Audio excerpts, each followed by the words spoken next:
Hello again guys, welcome to our YouTube channel. I hope you guys enjoyed our first video. If you haven't watched it yet, the link is in the description below. So today we are going to review another newly released movie. Bloodshot is an action-adventure movie released on 20th of February 2020. It was theatrically released in the United States on March 13, by Sony Pictures Releasing. The film box office $29 million worldwide, until the theaters closed due to the invisible villain of the year, the COVID-19 pandemic.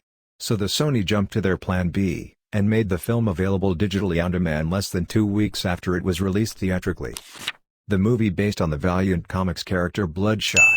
It is intended to be the first installment in a series of films set within a Valiant Comics. And the director David S.F. Wilson is also in his directorial debut as a film director, and his effort can be admired that the movie got 5.7 IMDb ratings.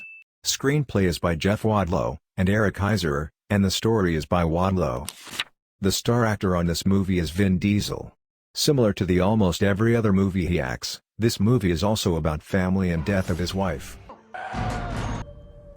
Along with Vin Diesel, Eiza Gonzalez, Sam Heughan, Toby Kebbell, and Guy Pearce, acting on this movie as star actors.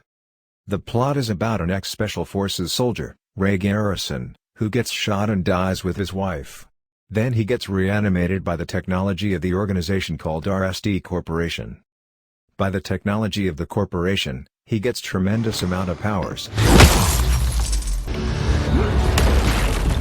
Yeah, just like RoboCop, Source Code, Bourne series, Edge of Tomorrow, Gemini Man, Winter Soldier, Terminator, Hobbs and Shaw, or the other few dozens of similar movies.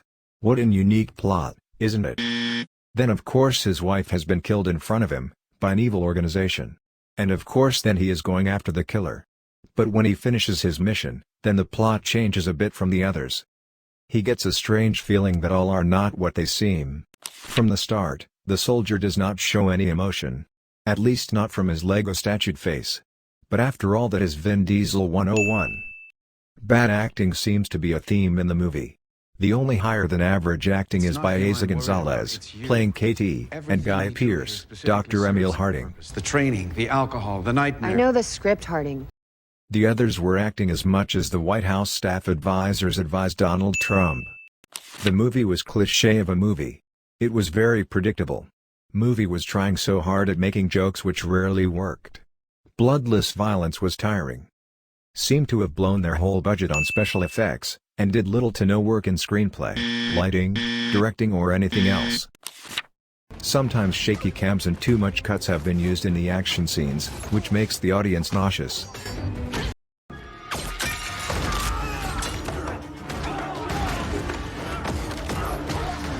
Action was mediocre. It was fine, but it was not that special.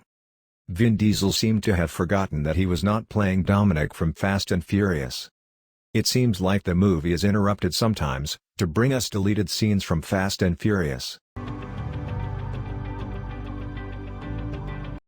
It is essentially the same role, since it is about an indestructible guy, trying to get revenge on people who hurt his family.